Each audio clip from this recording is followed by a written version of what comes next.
नमस्ते। मैं आप सबका स्वागत करता हूँ। मेरा नाम है विराट राठौर और मैं आईआईटी बॉम्बे से पास आउट हूँ। बच्चों, हम चैप्टर पढ़ रहे थे ग्रेविटेशन। ग्रेविटेशन के बच्चों हमने क्या क्या पढ़ा था। हमने पढ़ा था बच्चों कैप्लर्स लॉ के बारे में हमने देखा था। हमने तीनों लॉज के बारे में पढ़े थे। फिर ग्रेविटेशन कांस्टेंट के बारे में बात की थी। फिर बात की थी बच्चों हमने एक्सीलरेशन ड्यू टू ग्रेविटी की। फिर हमने देखा था कि एक्सीलरेशन ड्यू टू ग्रेविटी कैसे वेरी करती है। जैसे ही हम क्या करेंगे, हमारी अर्थ सरफेस के ऊपर जाएंगे या डेप्थ पे जाएंगे तो कैसे हमारी जो है जी की वैल्यू चेंज होती है, ये भी हमने देखा था। और हमने क्या देखा था बच्चों, हमने देखा था कि जी की वैल्यू जो होती है मैक्सिमम होती है किधर, सरफेस ऑफ द अर्थ पर। ठीक है बच्चों, ये हमने पिछले लेक्चर में ये सब कुछ पढ़ा था। और हमने ये देखा था कि एक्सीडेंट ड्यू टू ग्रेविटी जो है बच्चों हमारी, वो कैसे वेरी करती है। वो वेरी करती है क्योंकि डेप्थ के अंदर मान लीजिए अगर ये 0 से स्टार्ट हो रहा है कि हम क्या कर रहे हैं, अर्थ के सेंटर से हम काउंट कर रहे हैं, तो acceleration due to gravity centre पे क्या रहेगी बच्चों, वो रहेगी 0 और ये लीनियरली वेरी करेगी और फिर ये ड्रॉप हो जाएगी बच्चों इस तरह से। इसके कर्व, ये पैराबोला हाइपरबोला की कर्व की तरह ये ड्रॉप हो जाएगी। और ये जो होता है बच्चों, ये होता है हमारा मैक्सिमम हाइट और ये है बच्चों हमारा रेडियस आर। ठीक है बच्चों, तो इस तरह से जो हमारा है ये वेरी करता है। ठीक है बच्चों, हमारी acceleration due to gravity vary करती है बच्चों रेडियस के रिस्पेक्ट में। तो चलिए आगे बढ़ते हैं। फिर हमने बात की थी बच्चों एस्केप वेलोसिटी की। एस्केप वेलोसिटी के अंदर हमने बात की थी कि कैसे कि अगर हम एक ऑब्जेक्ट को, कोई हमारा अर्थ है और इस पे हम इतनी ज्यादा वेलोसिटी दे दें कि ये एस्केप कर जाए, मतलब कि ये यहां से हो जाए, फिर ये वापस ही ना आ पाए। ठीक है बच्चों, तो अभी हम बात करते हैं energy of an orbiting satellite की। अगर हम बात करें तो सैटेलाइट के केस में हमने देखा था कि कैसे कैसे जो होती है हमारी एनर्जी वो वेरी करती है। तो चलिए देखते हैं। The total energy of a circularly orbiting satellite is thus negative. जो बच्चों होती है हमारी टोटल एनर्जी, जो हमारी जो ऑर्बिट के अंदर जो सैटेलाइट जो है घूमती है, सर्कुलर से मोशन करती है, और वो होती है हमारी टोटल एनर्जी, उसकी नेगेटिव है। ये हमने पिछले लेक्चर में देखा था।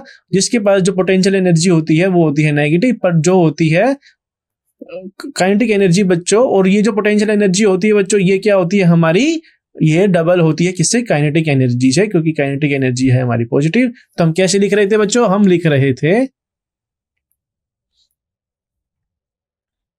तो हमने क्या लिखा था बच्चों, हमने देखा था कि पोटेंशियल एनर्जी की वैल्यू हमारी आई थी माइनस जी एम ई, ये है बच्चों मास ऑफ द अर्थ और ये है mass of the body upon are.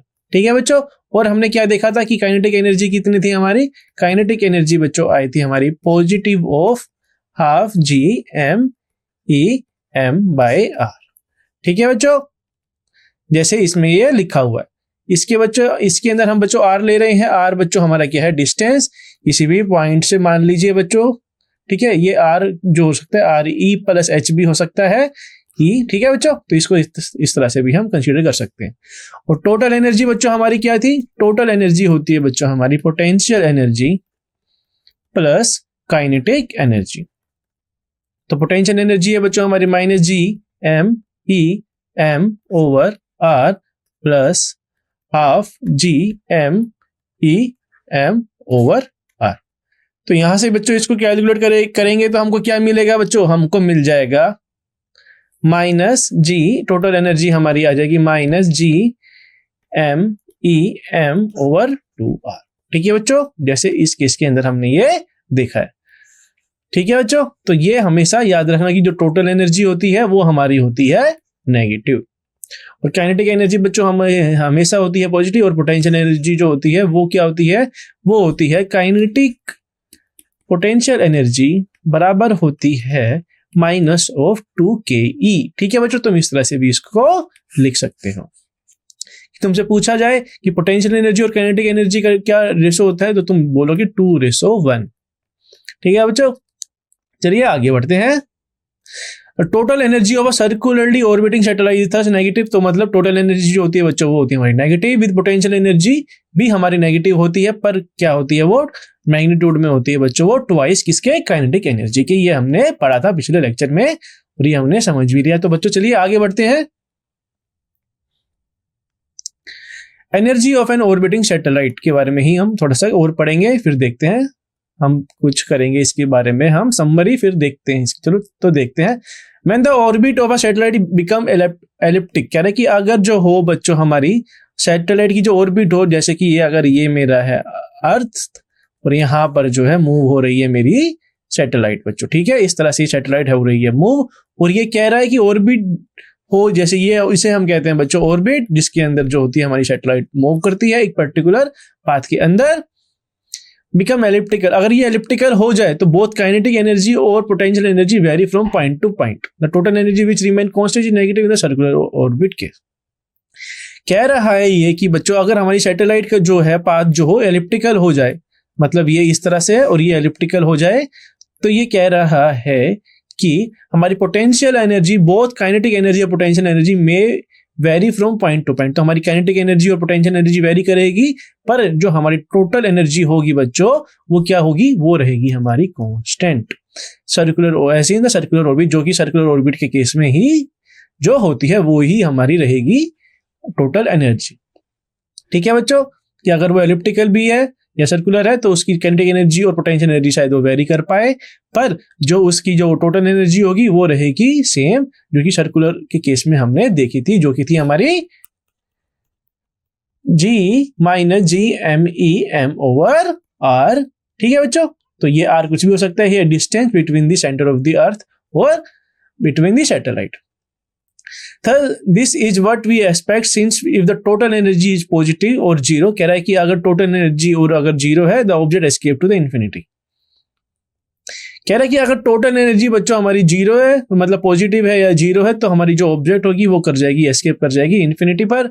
Satellite are always finite distance from the earth and there are energy can not be positive और जीरो।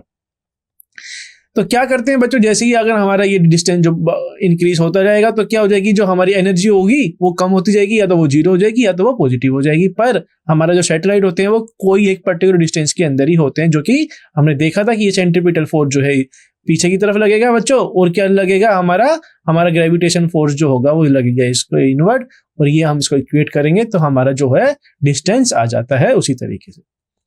तो बच्चों ये कॉन्सेप्ट थे हमने सीखे हैं, तो चलिए देखते हैं इसकी समरी। अभी समरी क्या होगी, जो जो हमने सीखा है उसके बारे में हम थोड़ा थोड़ा रिकैप करते हैं और देखते हैं क्या था वो।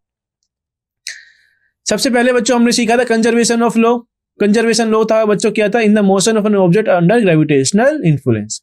मतलब जब भी हम मोशन की बात करेंगे बच्चों, ऑब्जेक्ट की जब भी हम बात करेंगे अर्थ के ऊपर, जैसे ये हमारी अर्थ है जिसमें हम रह रहे हैं, जब भी हम बात करेंगे किसी ऑब्जेक्ट की मोशन की, तो बच्चों हम क्या करेंगे, तो हमको ये दिखेगा कि ये जो ऑब्जेक्ट है ग्रेविटेशन के वजह से, ग्रेविटेशनल फोर्स की वजह से ये क्या है, इन्फ्लुएंस है, मतलब प्रभावित है ये इससे।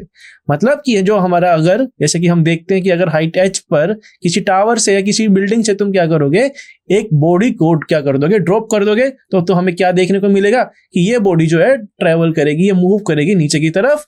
ठीक है, और इसका जो बच्चों होगा, देखो बच्चों हमारा क्या होता है कि हमारा जो अर्थ है इसका रेडियस कुछ होता है 6400 किलोमीटर, जो कि काफी ज्यादा बड़ा होता है बच्चों। तो हम क्या करते हैं, हम इसको आसानी से नहीं देख पाते, इसके डिस्टेंस को, इसके फ्लैटनेस को हम देख पाते हैं, पर हम इसके कर्व नेचर को नहीं देख पाते।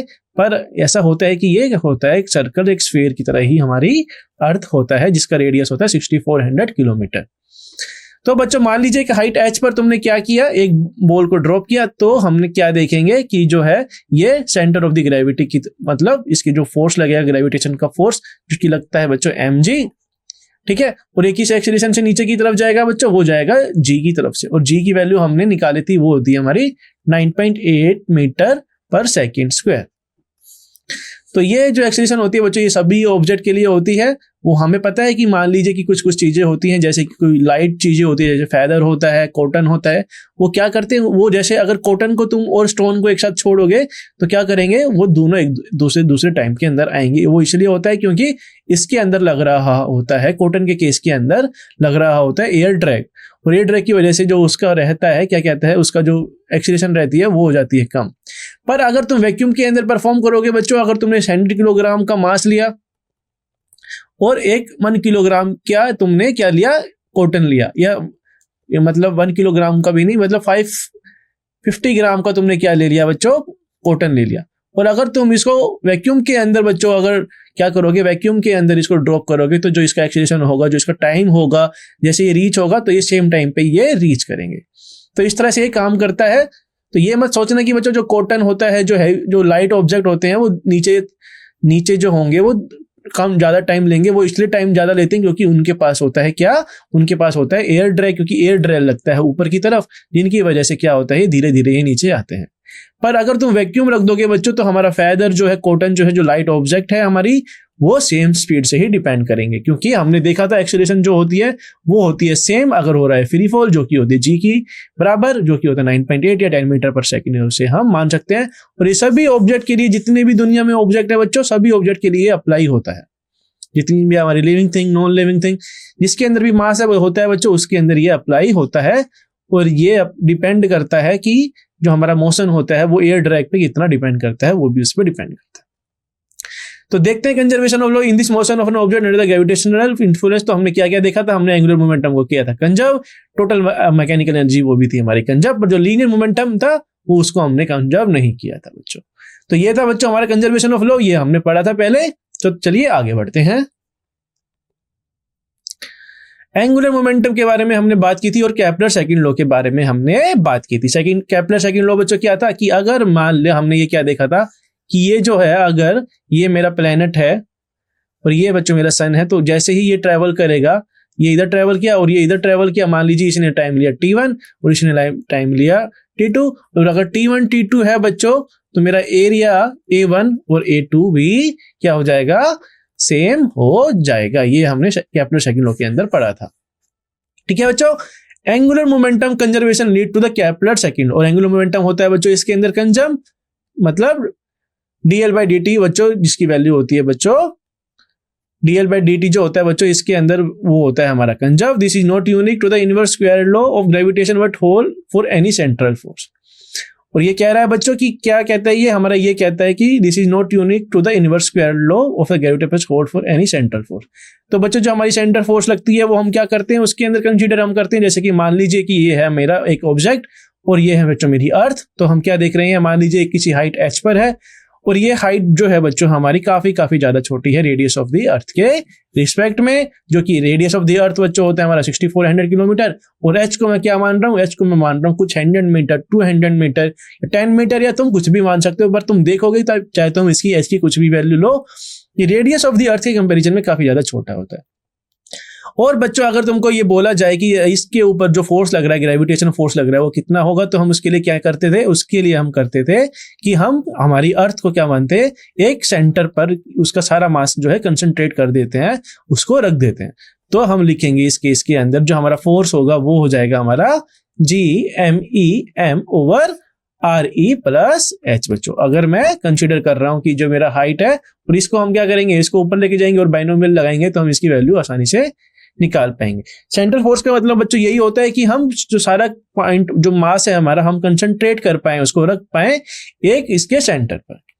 ठीक है बच्चों, क्योंकि हमारा जो मास है हमारा यूनिफॉर्मली क्या है, ये इधर उधर बांटा हुआ है, पर हम इसके अंदर क्या कर सकते हैं, हम इसको कंसीडर कर सकते हैं कि हमारा मास जो है टोटल का टोटल ये इसके ऊपर सेंटर के ऊपर रखा हुआ है। तो ये था बच्चों हमारा केपलर सेकंड लॉ।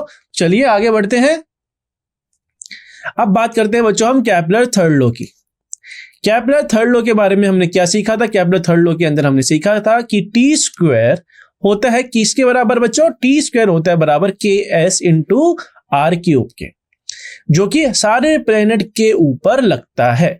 और ये बच्चों T square KS R cube ये क्या होता है, टी जो होता है बच्चों हमारा होता है टाइम पीरियड, K है हमारा बच्चों एक कांस्टेंट, R क्यूब है बच्चों हमारा मतलब डिस्टेंस बिटवीन दिस, मतलब जो जिस डिस्टेंस से, जिस रेडियस से जो है हमारा सर्कुलर ऑर्बिट जो प्लेनेट जो है मूव कर रहा है वही डिपेंड करता है इस पे। और इससे ये क्या बताता है, this also hold for the satellite orbiting the earth. बच्चों ये प्लेनेट के बारे में तो बताता है कि अगर मान लीजिए अगर हमारे पास ये सन है और ये मान लीजिए ये हमारा रेडियस ऑफ द अर्थ है, मतलब इसका डिस्टेंस है, ये अर्थ यहाँ पर है, और मान लीजिए कि एक मार्स भी है, जो मार्स इधर इस डिस्टेंस में मान लेते हैं, तो हम क्या करेंगे, इसके अंदर R है, R1 मान ले, इसके अंदर R2 मान ले, तो बच्चों हम क्या देखेंगे, जो टाइम पीरियड रहेगा, अगर इसके लिए मैं अर्थ के लिए बोलूं और बोलूं मैं मार्स के लिए, तो मैं क्या लिखूंगा, KS ये R1 हो गया बच्चों, ये R2 हो गया, तो मैं बच्चों इनका इक्वेट करूंगा तो मैं क्या निकाल पाऊंगा, क्योंकि केस से केस हमारा कट जाएगा। और हमें क्या निकालना है, मान लीजिए कि मेरे को निकालना है टाइम पीरियड इसके लिए, मार्स के लिए, और मुझे पता है टाइम पीरियड अर्थ के लिए, तो और मुझे पता है रेडियस कितना है, मतलब उनके बीच का डिस्टेंस कितना है, तो मैं आसानी से टाइम पीरियड निकाल पाऊंगा। तो इसी तरह से हम बच्चों हम केपलर थर्ड लॉ यूज कर सकते हैं किसके लिए, या तो हम प्लेनेट के लिए यूज कर सकते हैं कि अगर मेरा सन है तो दूसरे प्लेनेट के लिए, कोई पास में है कोई दूर में है, इसके रिस्पेक्ट में हम ये इक्वेशन जो है हमारे T square is equal to KS_r³ ये यूज कर सकते हैं। और हम इसके लिए और कहाँ पे यूज कर सकते हैं, इसका सैटेलाइट के केस में भी हम इसे यूज कर सकते हैं कि सैटेलाइट, मान लीजिए जैसे कि अगर हमें एक सैटेलाइट को प्लेस करना है कि तो हम कितनी डिस्टेंस पे प्लेस करेंगे, तो वो हमने देखा था कि जैसे ही ये हमारी सैटेलाइट मूव हो रही है तो इस पे एक लगेगा सेंट्रीपिटल फोर्स और एक लगेगा ग्रेविटेशन फोर्स, जो करेंगे इन दोनों को इक्वेट, उनसे हम निकाल सकते हैं बच्चों। और इस ये केपलर थर्ड लॉ हमेशा याद रखना कि टी स्क्वायर जो टाइम पीरियड होता है बच्चों, वो प्रोपोर्शनल होता है किसके, R⁴ के ये प्रोपोर्शनल होता है। ये हमारा था केपलर थर्ड लॉ। ठीक है बच्चों, तो चलिए आगे बढ़ते हैं। अब बात करते हैं बच्चों weightlessness in space. Astronaut experience weightlessness in satellite. Weightlessness का मतलब बच्चों क्या होता है कि हमें क्या लगे कि हम जो है, जैसे हमको अभी क्या लग रहा है कि हम बैठे हुए हैं, हमको बैठे हुए हैं तो हमको क्या लग रहा है, एक फोर्स लग रहा है mg हमारे ऊपर, कि हमारी जो अर्थ है बच्चों वो हमें खींच रही है। मान लीजिए कि हम ये मतलब चेयर पे बैठे ही क्यों है, मतलब अगर मैं चेयर से उड़ने लग जाऊं बच्चों, मतलब जो मेरी ग्रेविटेशनल है, जैसे कि अगर मान लीजिए तुम एक लिफ्ट के अंदर हो बच्चों, लिफ्ट के अंदर हो और मैं तुमको क्या करूं, इसको फ्री फॉल करा दूं और तुम इसके अंदर हो, तो क्या होगा तुम्हारे इस केस के अंदर, जो तुमको क्या लगेगा कि तुम हवा में उड़ रहे हो, घूम रहे हो, तुम्हारा जो ये सरफेस जो कांटेक्ट होगा बच्चों एक्सीलरेटर के साथ में वो हो जाएगा बच्चों 0। ठीक है, तो इसी फीलिंग को हम कहते हैं, जैसे कि हम फ्री फॉल करते हैं, फ्री फॉल नहीं मतलब अगर हम पानी के अंदर तैर रहे होते हैं, स्विमिंग कर रहे होते हैं, तो हमें क्या होता है कि एक बायोंट फोर्स हमें ऊपर की तरफ लगाता है और हमें लगता है कि हम फ्रीली जो है घूम रहे हैं इधर से उधर। और जो बच्चों हमारे एस्ट्रोनॉट होते हैं स्पेस के अंदर, उसके अंदर क्या होता है हमें पता है, हमें क्या पता है बच्चों की जो ग्रेविटी होती है हमारी, जो जी की वैल्यू होती है वो क्या होती है, जैसे ही हम अर्थ से दूर जाने लगते हैं। ठीक है बच्चों, ये मेरी अर्थ है, हमने क्या देखा था कि जैसे ही हमने क्या देखा था, इसका देखा था ग्राफ कि लीनियरली वेरी करता है और फिर ये धीरे धीरे क्या होता है, जो हमारी ग्रेविटी है वो 0 हो जाती है, टाइम ये जैसे ही आर हमारा बढ़ता रहता है। ठीक है बच्चों, तो हम क्या देखेंगे कि एक सैटेलाइट है बच्चों, इस तरह से क्या करेंगे हम, जैसे सैटेलाइट या कुछ भी मान लीजिए, एक स्पेस स्टेशन मान लीजिए इधर, कि ये काफी ज्यादा दूरी पर है, तो हम क्या बोलेंगे कि जिस जो एक्सेलेरेशन ड्यू टू ग्रेविटी होगी बच्चों इस केस के अंदर, वो कितनी हो जाएगी, वो हो जाएगी 0। और 0 हो जाएगी तो मतलब कोई भी ऐसी फोर्स नहीं होगी जो इसे खींच रही होगी उसके सरफेस के ऊपर। तो ये क्या फील करेगा कि ये हवा में ही उड़ रहा है बच्चों। ठीक है, तो इसलिए जो हमारे एस्ट्रोनॉट होते हैं वो हमेशा हवा के अंदर उड़ते रहते हैं, हवा के अंदर नहीं स्पेस के अंदर उड़ते रहते हैं, क्योंकि उनके पास कोई एक्सटर्नल मतलब जो फोर्स होती है, फोर्स ऑफ अट्रैक्शन नहीं होता है। और जो ग्रेविटेशनल फोर्स होता है बच्चों वो काफी ज्यादा दूर होता है और इसकी वजह से जो होता है इनके ऊपर ग्रेविटेशनल फोर्स नहीं लगता और ये कोई एक्सीलरेशन ड्यू टू ग्रेविटी ये फेस नहीं करते। तो इसलिए वो वेटलेसनेस क्या करते हैं, मतलब उनको ऐसा लगता है कि उनके अंदर कोई वेट ही नहीं है, वो हवा आराम से हवा में है, फ्री फॉल करते रहते हैं, मतलब घूमते रहते हैं।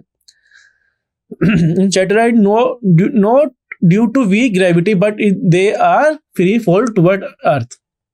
हम बच्चों इसको फ्री फॉल भी कह सकते हैं कि वो फ्री फॉल कर रहे हैं अर्थ पर। क्यों हम कह सकते हैं ऐसा, क्योंकि हमें को पता है बच्चों कि फ्री फॉल क्या होता है, फ्री फॉल होता है कि अगर मैंने अर्थ को, ये जो मेरी वो है, ये अगर मेरे एक हाइट h है बच्चों और जैसे मैं इसको फ्री फॉल करा दूं तो ये g की स्पीड से जा रहा है नीचे, और बच्चों पर क्या हो रहा है इस केस के अंदर हमारा g की वैल्यू ही 0 है, g डैश ही 0 है, तो मैं क्या नहीं बोल सकता, मैं बोल सकता हूँ कि ये फ्री फॉल ही कर रहे हैं अर्थ की तरफ, पर जो हमारा g ही 0 है इसके केस के अंदर। ठीक है बच्चों, तो मैं इस तरह से भी इसको डिफाइन कर सकता हूँ फ्री फॉल को कि g हमारा 0 है तो मैं उसको फ्री फॉल भी मान सकता हूँ कि 0 एक्सीलरेशन से वो अर्थ की तरफ जो है आ जा रहा है। और ये जो काफी ज्यादा वीक ग्रेविटी होती है बच्चों, क्योंकि हमारा जो काफी ज्यादा डिस्टेंस हो जाता है, क्योंकि हमें पता है फोर्स जो होता है हमारा G_m_e_m/r² होता है, ये r ही हमने इतना बढ़ा दिया क्योंकि ये स्पेस में चला गया तो ये काफी ज्यादा हो जाएगा, जो फोर्स होगा बच्चों हमारा बहुत ज्यादा छोटा हो जाएगा और ये जो है जो बैलेंस करेगा, ये क्या करेगा, हमको लगेगा कि जो ग्रेविटी है बच्चों हमारे एक्शन ड्यू टू ग्रेविटी वो हो जाएगी 0 और वो कोई भी फोर्स जो होगा एस्ट्रोनॉट स्पेस के अंदर वो महसूस नहीं करेगा और उसको फीलिंग आएगी कि वो वेटलेसनेस है, मतलब वो बिना वेट का है। ठीक है बच्चों, चलिए आगे बढ़ते हैं। Gravitational potential energy. बच्चों हमने बात की थी ग्रेविटेशनल पोटेंशियल एनर्जी, वो क्या होती है बच्चों? Gravitational potential energy between two particle. वो कैसे दिखाते हैं हम? अगर मान लीजिए कि दो पार्टिकल हमारे पास जो डिस्टेंस r पर है एक दूसरे से, तो मैं क्या बोलता था बच्चों कि ग्रेविटेशनल पोटेंशियल एनर्जी क्या होगी, उसको हम डिनोट करेंगे v से, और उसको मैं लिखूंगा -G m1m2 बाय r। अगर ये मेरा डिस्टेंस है r, इसका मास है m1, इसका मास है बच्चों m2। ठीक है, तो बच्चों ग्रेविटेशनल पोटेंशियल एनर्जी हम लिखते हैं इस तरह से -G m1m2 divided by r plus कुछ कांस्टेंट। तो अगर हम choosing zero as the constant implies, अगर मैं जीरो चूज कर रहा हूं बच्चों कांस्टेंट की जगह, तो मैं ये बता रहा हूं कि v जो मेरा जीरो है वो किसी इंफिनिटी पे, मान लीजिए r जो मेरा इंफिनिटी पे जाएगा तो मेरा v हो जाएगा बच्चों जीरो, और मैं इंफिनिटी के रिस्पेक्ट में क्या बता रहा हूं, मेरा पोटेंशियल एनर्जी बता रहा हूं बच्चों। तो इस तरह से हम लिख सकते हैं -G m1m2 बाय r। और इसी तरह से अगर मान लीजिए ये है मेरा अर्थ और तुमको बोलेगी कि इसी पॉइंट H पर क्या करो, हमें बताना है, क्या बताना है, हमें बताना है इसका पोटेंशियल एनर्जी। तो वो मैं क्या लिखूंगा बच्चों, -Gme मतलब mass of earth, mass of the object, और ये RE प्लस H। तो इस तरह से मैं ग्रेविटेशनल पोटेंशियल एनर्जी लिख सकता हूं बच्चों किसी भी पॉइंट पर, किसी भी पॉइंट पर, किसी भी डिस्टेंस के ऊपर। ठीक है बच्चों, तो इस तरह से हमको ग्रेविटेशनल पोटेंशियल एनर्जी को करते हैं हम डिफाइन। चलिए आगे बढ़ते हैं। अब बात करते हैं बच्चों टोटल मैकेनिकल एनर्जी। बच्चों हमने क्या देखा था, टोटल मैकेनिकल एनर्जी क्या होती है? टोटल मैकेनिकल एनर्जी होती है क्या? Kinetic energy plus potential energy. और हमने क्या देखा था बच्चों, काइनेटिक एनर्जी की क्या होती है बच्चों? हमारी काइनेटिक एनर्जी होती है बच्चों हमारी प्लस ऑफ, क्योंकि काइनेटिक एनर्जी होती है हमेशा प्लस, वो होती थी बच्चों अगर हमारे पास दो particle Gm1m2 bye r। r क्या बच्चों? हमारा डिस्टेंस बिटवीन दी, कोई भी अगर तुमको मैं बोल रहा हूं, अगर और मतलब सैटेलाइट के केस में बोल रहा हूं, किसी ऑर्बिट के अंदर मैं बोल रहा हूं, तो मैं क्या बोलूंगा कि हमारी जो काइनेटिक एनर्जी हो जाएगी वो हो जाएगी Gm1m2 डिवाइडेड बाय r।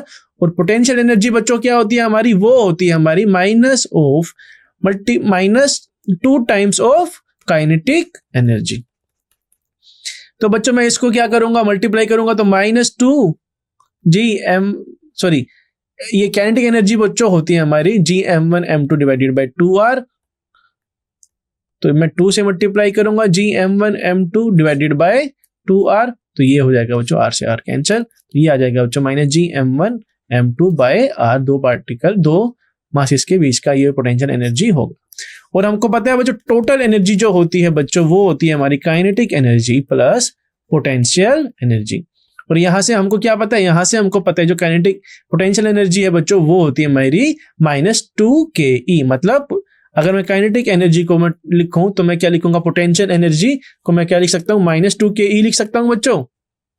तो यहां से मेरा आ जाएगा ये -ke। तो पोटेंशियल एनर्जी मेरी क्या हो जाएगी बच्चों, -ke, मतलब -Gm1m2 bye Gm1m2 bye r मैं लिख सकता हूं बच्चों। ठीक है बच्चों,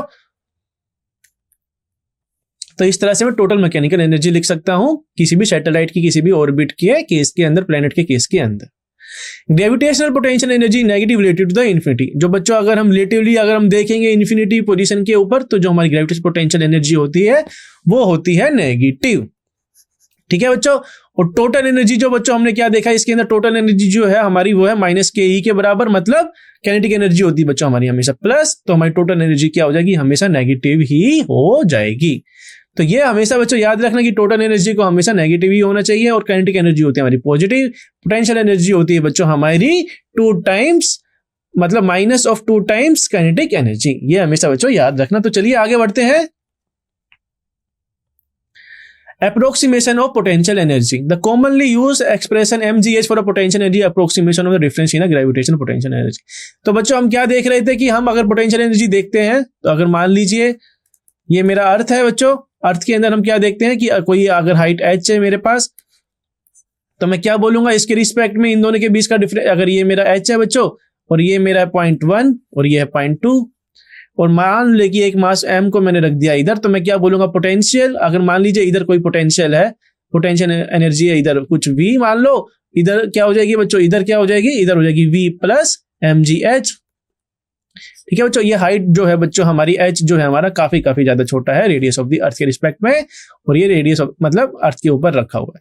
तो बच्चों क्या हो जाएगा, पोटेंशियल एट पॉइंट v1 वो मैं लिख दूंगा बच्चों v, potential at point v2 वो क्या हो जाएगा बच्चों v प्लस mgh। तो इन दोनों का डिफरेंस क्या होगा बच्चों हमारा v2 माइनस v1 वो हो जाएगा बच्चों mgh के बराबर। तो मतलब पोटेंशियल एनर्जी क्या होती है बच्चों हमारी, वो होती है हमारी डिफरेंस बिटवीन द 2 पॉइंट। ये हमेशा 2 पॉइंट के कंपैरिजन में ही इसको हम देखते हैं बच्चों।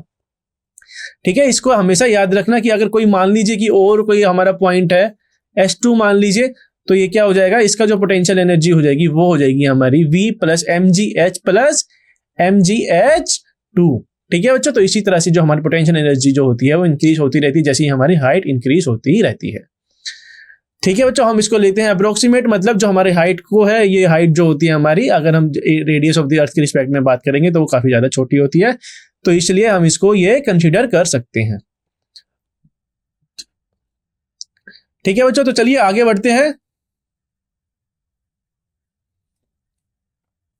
Gravitational force between finite bodies, तो बात करते हैं बच्चों हम gravitational force between finite body, मतलब काफी जिनकी जो शेप होती है बच्चों, फाइनाइट बॉडीज जो होती है उनके बारे में क्या ग्रेविटेशनल फोर्स लगेगा उनके बारे में भी हम देख लेते हैं। Gravitational force between 2 particle is centre, मान ये कह रहा है कि 2 फोर्स लगेगा बच्चों, ग्रेविटेशनल फोर्स होगा 2 पार्टिकल के बीच में, वो होता है सेंटर। इसका मतलब क्या हुआ, इसका मतलब ये हुआ कि अगर मेरे पास 2 स्फीयर है बच्चों, रेडियस r1 और एक दूसरा स्फीयर है बच्चों रेडियस r2, ये काफी ज्यादा बड़े हैं। ठीक है, तो और इन दोनों के बीच का डिस्टेंस मान लीजिए बच्चों वो है d। तो बच्चों मैं क्या कहूंगा कि इसको मैं क्या कहूंगा, हमारा जो है जो मास जो है यूनिफॉर्मली डिस्ट्रीब्यूटेड है और यहाँ पर भी यूनिफॉर्मली डिस्ट्रीब्यूटेड है। तो मान लीजिए इसका मास है बच्चों m1, इसका मास है बच्चों m2। चाहिए कितना ही बड़ा बच्चों, कितना ही रेडियस इसका बड़ा क्यों ना हो, पर ये किस पे डिपेंड करेगा, अगर मैं इसका फोर्स लिखूंगा, ग्रेविटेशनल फोर्स में लिखूंगा, तो फोर्स होगा मेरा g m1 m2 divided by r। तुम इस वाले पॉइंट को बच्चों, इस वाली फिगर को तुम किस में कन्वर्ट कर सकते हो कि मेरा एक ऐसा वो है पॉइंट है, मैं इसको क्या कर रहा हूं, सारे मासेस को मैं कंसंट्रेट कर रहा हूं इस वाले पॉइंट पर। ठीक है, तो ये मेरा एक मास m1, तो मैं इसको लिख सकता हूं पॉइंट मास भी, इसको मैं कंसीडर कर सकता हूं, मतलब इसके सेंटर पर मैं क्या करूंगा, इसके सेंटर पे मैं सारा का सारा मास रख दूंगा और इसी तरह से इसके सेंटर के मास पे मैं रख दूंगा। तो मेरा जो हमारा हमको पता है ये डिस्टेंस जो है d है और ये है बच्चों m2, और इस केस के अंदर पार्टिकल मास सिस्टम के अंदर जो फोर्स होता है बच्चों हमारा होता है g m1 m2 divided by r square. तो इसी तरह से मैं फोर्स को बच्चों डिफाइन कर सकता हूं, और इसी तरह से मैं फोर्स को डिफाइन कर सकता हूं, और मैं क्या कर रहा हूं इस केस के अंदर, मैं सारा का सारा मास कर रहा हूं, कंसंट्रेट कर रहा हूं मैं सेंटर के ऊपर। तो इसीलिए मैं क्या बोल सकते हैं, तो ग्रेविटेशनल फोर्स बिटवीन 2 पार्टिकल, मतलब 2 पार्टिकल के बीच में, मैं उसके क्या कर सकता हूं, उस पार्टिकल के मैं उसके साइज को इग्नोर करके सारा का सारा मास रख सकता हूं उसके सेंटर पर। तो ये हम इस तरह से लिख सकते हैं, the force between 2 finite rigid body may not be along the centre of mass. कह रहा है शायद फोर्स जो हो बच्चों हमारी वो लाइन बॉडी के कनेक्ट ना हो, पर जो हमारा में नोट भी along the centre of mass, क्योंकि जो सेंटर ऑफ मास होता है बच्चों वो काफी ज्यादा वेरी कर सकता है। मान लीजिए कि एक मेरे पास फिगर है जिसका है बच्चों सेंटर ऑफ मास इधर, और ये है बच्चों हमारा ऐसे इस तरफ मान लीजिए, पर द फोर्स होगा बच्चों इन दोनों के बीच के, मतलब हो शायद ऐसा हो कि वो इन दोनों के बीच का जो होगा हमारा फोर्स जो होगा बच्चों वो इसके अलोंग नहीं होगा, centre of mass of line के बीच के अलोंग नहीं होगा। इन दोनों का सेंटर ऑफ मास मान लीजिए कि ये कहीं इधर आ रहा है, तो ये इस तरह से नहीं होगा, हमको इसको लेना पड़ेगा पॉइंट मास, कि इसके सेंटर ऑफ मास पे कंसीडर कर दें और इसके सेंटर ऑफ मास पे कंसीडर कर दें, और इन दोनों का जो फोर्स होगा वो इस तरह से वेरी करेगा। For spherically symmetric body the force is central and as the mass is concentrated at the centre. और जो हमारे पास जो सिमेट्रिक बॉडी होंगे बच्चों, जैसे कि ये है हमारे पास ट्रायंगल है, स्क्वायर है, तो हम इन केस के अंदर क्या करेंगे, हम सेंटर पर ही इसका क्या करेंगे, एक अच्छी मतलब सेंटर पे ही सारा का सारा मास कंसंट्रेट कर देंगे और हमारा आंसर आ जाएगा बच्चों। ठीक है बच्चों, तो इस तरह से हम क्या करेंगे, जैसे सर्कल के केस के अंदर हमने देखा था, इसको पॉइंट मास कंसीडर करके हम सीधा फोर्स निकाल सकते हैं। तो चलिए आगे बढ़ते हैं। अब बात करते हैं बच्चों हम ग्रेविटेशनल शील्डिंग की। ग्रेविटेशनल शील्डिंग का मतलब क्या होता है? Gravitational force on the particle inside a spherical shell is zero. क्या है ग्रेविटेशनल फोर्स जो होता है बच्चों स्फेरिकल सेल के अंदर वो होता है जीरो, क्योंकि मान लीजिए मेरे पास है मास और एक मास मैंने रख दिया एक स्फेरिकल सेल के अंदर, तो क्या होता है इस मास की वजह से बच्चों जो इस मास का जो रहता है हमारे पास, इसका जो नेट फोर्स जो होता है बच्चों वो आ जाता है जीरो, इसलिए जो होता है ग्रेविटेशनल फोर्स जो होता है स्फेरिकल सेल के अंदर वो होता है हमारा zero. However, the cell does not shield external force body from the external gravity fields on the particle inside. तो बच्चों जो सेल होता है हमारा does not shield external body from the exerting gravitational force on the particle inside. और जो बच्चों दूसरा जो ऑब्जेक्ट होगा इन दोनों के बीच में भी इनका बीच का फोर्स लगता रहेगा और इनका भी फोर्स लगता रहेगा और हमको लेना पड़ेगा एक नेट फोर्स। तो बच्चों ग्रेविटेशनल फोर्स जो होता है वो डिपेंड करता है किस किस के ऊपर? मास के ऊपर और रेडियस के ऊपर और ग्रेविटेशनल कांस्टेंट के ऊपर। ठीक है बच्चों, तो ये था हमारा टॉपिक, ये था हमारा लास्ट टॉपिक बच्चों। तो थैंक यू वेरी मच, हम मिलते हैं नेक्स्ट लेक्चर में। चलिए बाय बाय, थैंक यू।